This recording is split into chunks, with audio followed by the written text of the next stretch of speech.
everyone, my name is Simone. I'm a student physical therapist here at Home and Rehab, and today I'm going to show you 2 stretches for neck stiffness.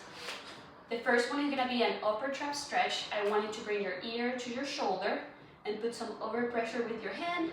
And if you want to just hang your other arm or grab onto the chair, and you should feel a nice stretch here on your side. I want you to hold it at least for 20 seconds. And you can also switch toward the other side.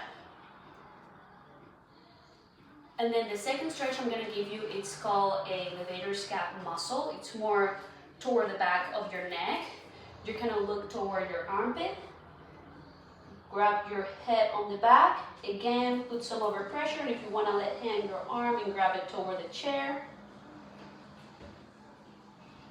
And it's going to be 20 seconds each side. You can do this when you're on a stoplight, making sure you park that car. You can do it on your rest breaks at work, and just when you're watching TV. Thank you.